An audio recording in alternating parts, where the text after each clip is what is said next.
Hi, I'm Les Wilksinson with the law firm Wilksinson and Magruder. I'm here with my partner Andy Magruder to talk about certain issues involving Social Security disability.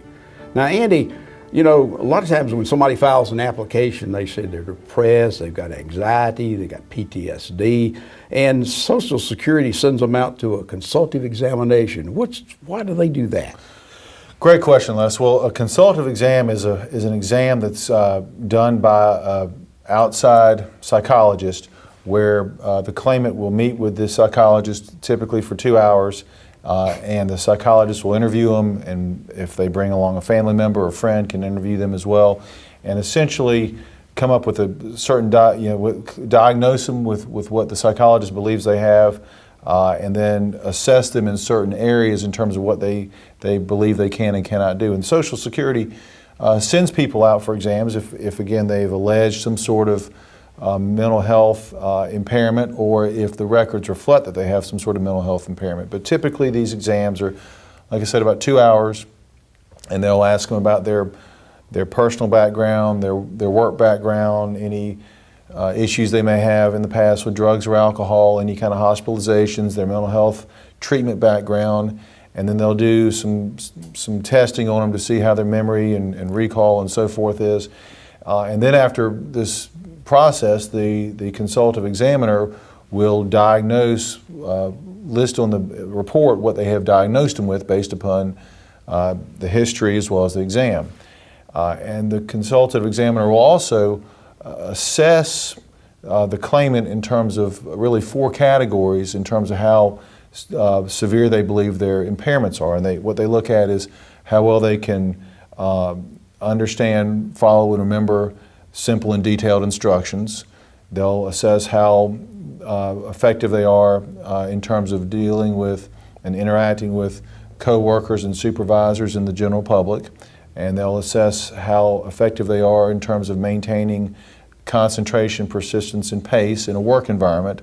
And they'll also assess how they are in terms of dealing with work stress and changes.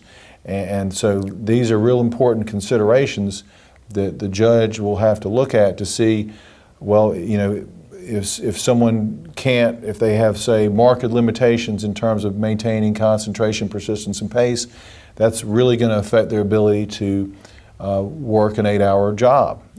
If they have limitations with dealing with customers or the general public, that may eliminate some of their past relevant work. So these consultative exams are real important in determining whether someone can do their past relevant work, if they are able to transfer skills they may have acquired from their past relevant work, and if there are any jobs out there that they can do.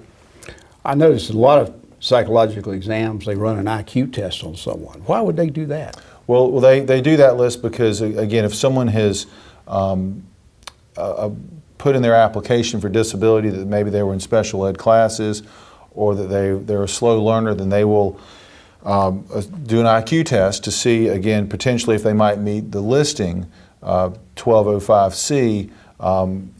There's a listing out there that says that if your IQ is a certain level and you can establish that prior to age 22 and other criteria met, that you can be found disabled. But even if they don't meet the listing, a person's IQ could affect their ability to learn and to do certain types of skilled work. Yep.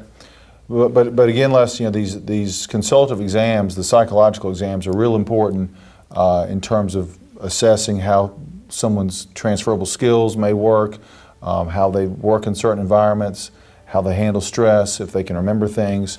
A lot of times judges at hearings, if there have been allegations of depression or other mental health issues and there's not a whole lot of treatment record on it, they may send someone out for a consultative exam just to verify and try to determine how severe someone's mental health impairments really are.